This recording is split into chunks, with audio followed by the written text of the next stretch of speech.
सभी लोगों में राधे राधे। चलो दोस्तों, क्लास की शुरुआत करेंगे, देर नहीं करेंगे। हम प्रश्नावली 6.2 की शुरुआत करने वाले थे, लेकिन उससे पहले हम कॉन्सेप्ट समझ लेंगे कि प्रश्नावली 6.2 किस चीज पर आधारित है। तो इससे पहले वाली वीडियो में हमने आपको सिखाया था थेयर्स का प्रमेय, बीपीटी थ्योरम। और आपको जानकारी के लिए बता दें कि प्रश्नावली 6.2 आपके दो ही चीजों पर आधारित है, एक थेयर्स का प्रमेय, एक थेयर्स प्रमेय का विलोम।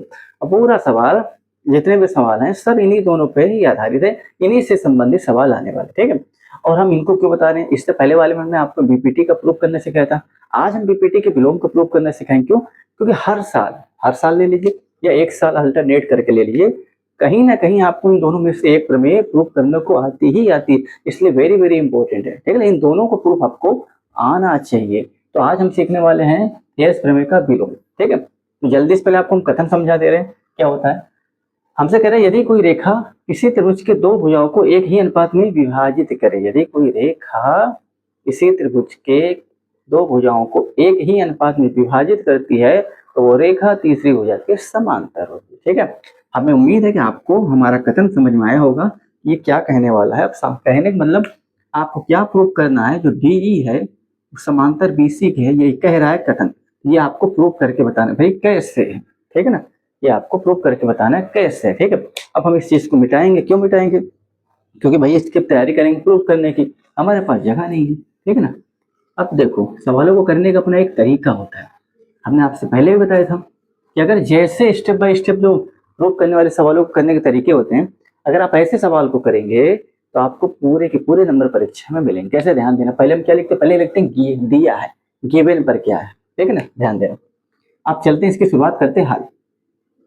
यहाँ हल लिख लिए, क्या दिया, पहले दिया आता है गिवन, स्टेप बाय स्टेप करना, दिए अरे सॉरी, गिवन के बाद क्या आता है, क्या सिद्ध करना। फिर कंस्ट्रक्शन अगर है रचना तो ये प्रूफ उत्पत्ति आती है, फिर क्या आता है, फिर आपका कंक्लूजन निष्कर्ष आता है, ठीक है ना। चलो फिर देर नहीं करेंगे और शुरुआत करेंगे। हमें क्या दिया है, हमें दिया है एक त्रिभुज ए बी सी में एक रेखा डीई, एक रेखा डी जो ए बी भुजा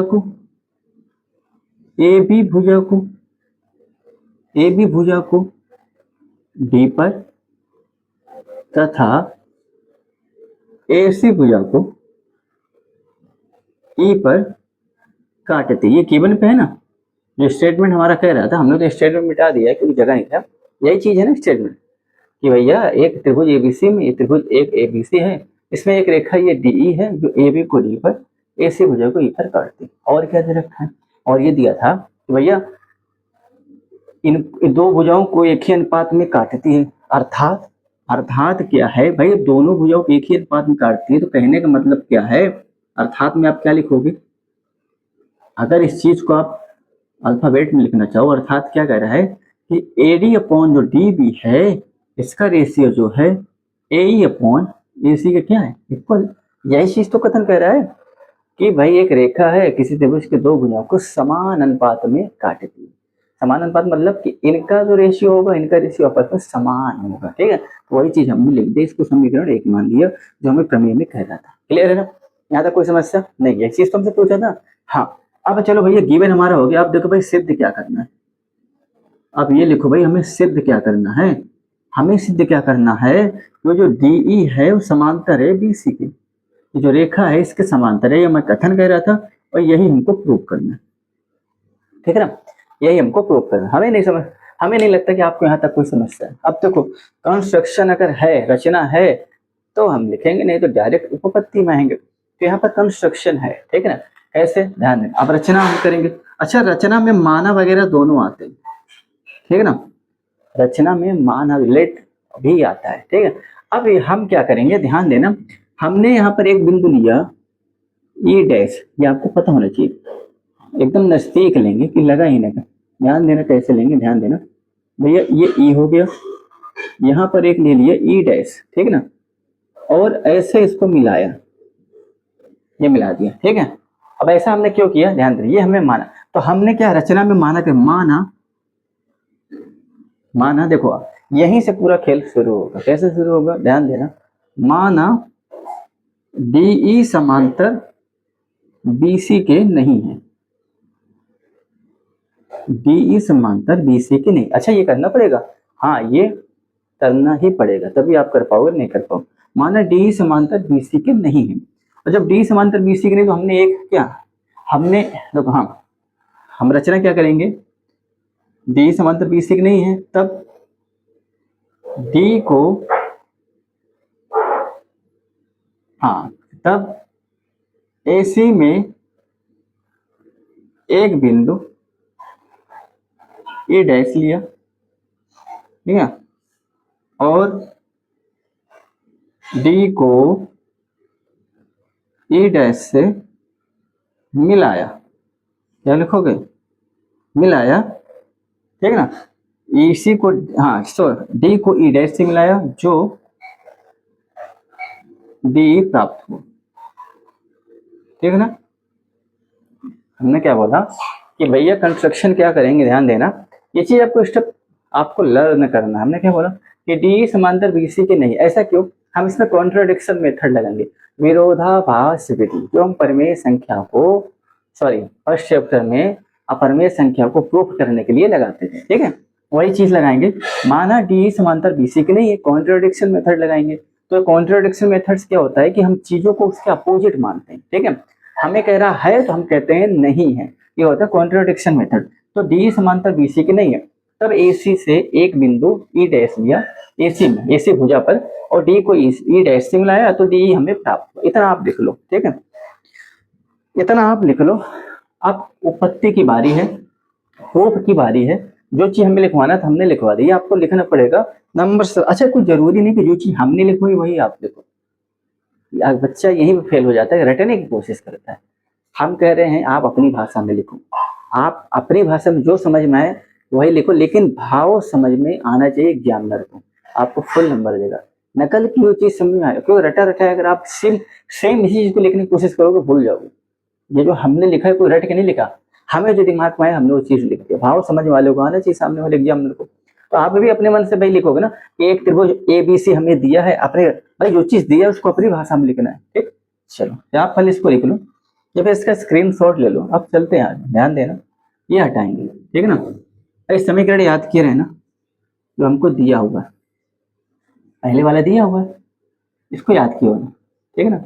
अब इसको हटाते हैं और समीकरण साइड पे लिख लेंगे। एक तो हमको दिया हुआ है ना पहले, क्योंकि आगे इसकी जरूरत पड़ेगी, फिर आप कहोगे सर जी कहाँ से ला दिए ये, तो इसलिए हम पहले से इसको कहीं लिख लेते हैं, ठीक है ना। अब ध्यान देना, हम क्या बोलेंगे, यहाँ ही लिख देते हैं, ध्यान देना, ऊपर ही लिख देते हैं। हमें क्या दिया था कि भैया A D upon D B किसके बराबर है, ए ई अपॉन ए सी, समीकरण में एक माना था, ठीक है ना।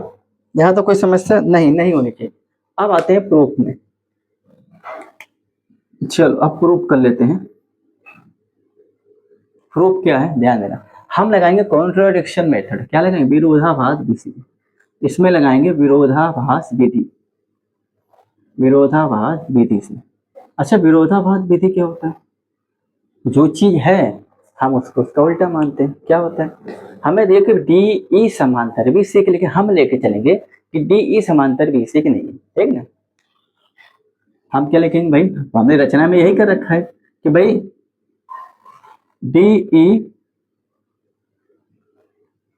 समांतर बी सी के नहीं, ठीक ना।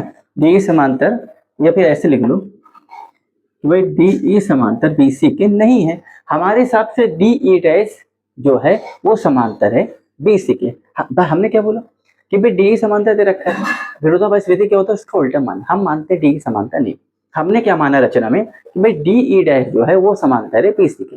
वो चीज लिख लेना, अगर हमने नहीं लिखा था रचना में तो वो चीज आप लिख लेना। हमने क्या माना भाई, हमने क्या माना था रचना में, अगर हमने ये चीज लिखा था, नहीं लिखा था कि हमने शायद ये लिखा था, एक बिंदु ए लिया और डी को इस मिलाया, ठीक है ना, हमने शायद ये लिया था, ठीक है। एक लाइन वहां भूल गए तो उसको अब लिख लेना कि डी समान, रचना में हमने लिया था कि भाई डी ई डैश समांतर है बी सी के, ठीक है ना।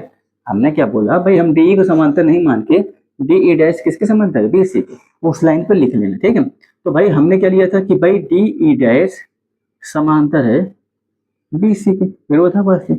अगर ये इसके समांतर है अगर ये इसके समांतर लिख लेना, इफ दिस इज, अगर इसके पैरेलल है ये, तो आप क्या लिखोगे, यहाँ पर लिख लेना कि भैया अगर डी डैश बी सी के समांतर है, लिख दे रहे हैं, अगर थोड़ा बड़ा हो जा रहा है इसलिए, अगर डी समांतर है बी सी के, सॉरी डी डैश समांतर बी सी के, तब थेल्स प्रमेय से, क्या लिखोगे, थेल्स प्रमेय की, भाई अगर कोई रेखा किसी भुजक समांतर होती है तो उनका रेशियो बराबर होता है, थेल्स प्रमेय से भाई ए डी अपॉन जो डी बी का रेशियो होगा A E dash upon E dash C के बराबर होगा, समीकरण 2 मानेंगे। ठीक है, समझ में आया ना? हाँ, क्योंकि भाई अगर ये रेखा ना समांतर हो के हमने ये वाली ली है, तो भैया ये तो इसका रेशियो बराबर होगा प्रश्न। ठीक है, हमने इसको ना मान के इसको माना क्योंकि विरोधाभास में उल्टा मानते। ठीक है, ऐसा क्यों कर रहे हैं, हम इसको जबरदस्ती उल्टा लेके चलेंगे, लास्ट में ऐसा स्थिति आएगी भाई हमने गलत माना है तो गलत ही दर्शाएगा, इससे प्रूफ हो जाएगा कि हमारी जो परिकल्पना थी गलत थी। ठीक है ना? अब ध्यान देना, अब समीकरण 1 व 2 की तुलना करने का क्या करोगे, तुलना करने। ध्यान देना, अगर आपने गिवन और सिद्ध है कंस्ट्रक्शन कर लिया तो समझ लो आप आगे में कुछ है ही नहीं, आपको फुल नंबर मिल जाएंगे। ध्यान देना, तुलना करोगे, ध्यान देना, A D upon D B अगर एल एच एस इक्वल है, आर एच एस भी इक्वल होगा, तो ए ई अपॉन ई सी बराबर किसके हो जाएगा, A E dash upon E dash C, समीकरण 3 मान लिया। ठीक है ना? समझ में आया ना? अब क्या करोगे, इस ऐड वन बोथ साइड, क्या करोगे, add one both side equation 3। ठीक है ना? इसमें ऐड करोगे, ध्यान देना, ए ई प्लस ए सी हो जाएगा कि नहीं हो जाएगा, यहाँ +1 आप करोगे ई सी ऊपर जाएगा। ठीक है ना? अरे क्या कर दिया इसने, यहाँ अगर आप +1 ऐड करोगे, ध्यान देना, ए ई ऐड वन बोथ साइड, ए ई और जानना ये ऊपर हो जाएगा ई सी और अपॉन में ई सी हो जाएगा। सेम प्रोसेस आप यहाँ करोगे तो क्या हो जाएगा, ई डैश सी और ई डैश सी हो जाएगा। ठीक है ना? इतना हो जाएगा। अब ध्यान दे, ए ई प्लस ई सी, ए ई प्लस ई सी क्या होता है, ए सी होता है अपॉन ए सी होता है, ए डैश ई सी क्या होगा, ए भी ए सी होगा, ए सी अपॉन ई डैश सी, ये कटेगा, 1 अपॉन ए सी इक्वल 1 अपॉन ई डैश सी आएगा, ऊपर ले लेंगे तो भैया ई सी अपॉन ई डैश सी, ये आ गया। अब यहीं से पूरा खेल आपका समाप्त। सवाल इतना ही था। अब यहाँ समझना है, कुछ स्टेटमेंट लिखना है। कैसे लिखना है, ध्यान देना, ये आप पहले लिख लो, इधर ही लिखेंगे, आप पहले लिख लो क्योंकि जगह नहीं, इसे आप पहले लिख लो, यहाँ पर जगह नहीं है, फिर इधर ही लिख के आपको दिखाएंगे। ठीक है ना? ये आप पहले इधर लिख लो। अब ध्यान देना, हम क्या कहने वाले, क्या करने वाले, इसको ध्यान देना। ठीक है ना? क्या करने वाले हैं, क्या करने वाले, इसको ध्यान देना। हम क्या करने वाले, क्या कहने वाले भाई, हमें लास्ट में कंक्लूजन में क्या मिला, ई सी जो है इक्वल है ई डैश सी, मतलब ई सी बराबर है, जो ई सी बराबर है ई डैश सी। अच्छा, अगर ई सी और ई डैश आपस में बराबर है तो ये तभी संभव हो सकता है कि भाई हमें आई तो बराबर दिख रहा है, अगर ये बराबर हो गए तभी संभव हो सकता है जब ई सी और ई डैश सी समपाती रेखा हो। कैसे होंगे, समपाती रेखा। समपाती रेखा मतलब कि जब ई सी और ई डैश बराबर का मतलब ये है कि भाई देखो क्या कह रहा है कि ई सी और ई डैश सी बराबर है, इसका मतलब बराबर का मतलब क्या होता है, दोनों आपस बराबर। इसका मतलब ये है कि भाई ई डैश सी कुछ नहीं है, ई डैश सी ई सी ही है, मतलब ये तभी अगर ये और ये बराबर है, कहने मतलब अगर ये और ये आपस में बराबर है, इसका मतलब क्या है कि कोई रेखा है नहीं। बराबर का मतलब ये कि दोनों संपाती होगी। संपाती मतलब तो जब दो रेखा एक दूसरे के ऊपर होते हैं उसको बोला जाता है संपाती। जब दो रेखा एक दूसरे के ऊपर होते हैं उसको बोला अगर ये दोनों बराबर, इसका मतलब तभी संभव जब दोनों संपाती होगी ना। बराबर का मतलब एक दूसरे के ऊपर होगी तभी संपाती होगी। और जब रेखा संपाती है, जब रेखा संपाती होगी भाई, जब रेखा संपाती होगी, हमको बताओ इसका मतलब भाई रेखा संपाती होगी तो डी ई डैश ऐसा कोई रेखा है ही नहीं जो हमने माना था। इस डी डैश ऐसा कोई रेखा होगी नहीं भाई, जब संपाती होगी तो भाई डी, आप ये बताओ कि भाई संपाती होगी तो दोनों रेखा एक होगी, इसका मतलब डी बराबर डी, ये देखो इसका मतलब, हाँ जब रेखा संपाती होगी, ध्यान देना जब दोनों बराबर, इसका मतलब जो हमने माना था कि डी ई डैश और डी ई पहले से दिया था, ये दोनों एक ही है, तो इसका मतलब डी ई डैश नाम का कोई रेखा है ही नहीं जो हमने अपनी तरफ से माना था, ठीक है ना, समझ में आया ना। संपाती मतलब एक के बेस पे डी ई डैश का कोई रेखा है ही नहीं, इसके हिसाब से तो यही पता लग रहा है डी ई डैश की कोई ऐसी रेखा है ही नहीं।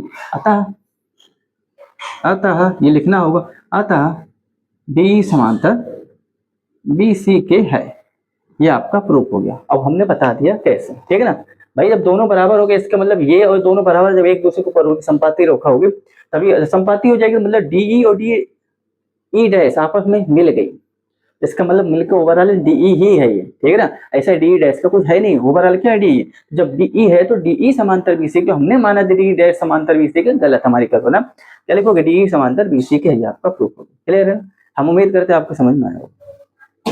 भाई हमने इस प्रश्नावली से संबंधित जो भी प्रवृत्ति दोनों हमने आपको बता दिया है। अब हम कल चलेंगे प्रश्नावली के सवालों को आपको बताएंगे, प्रश्नावली 6.2 के सवाल। तो आज के लिए इतना ही दोस्तों, कल फिर मिलेंगे आपसे इसी वक्त इसी टाइम, तब तक के लिए राधे राधे, जय श्री कृष्ण।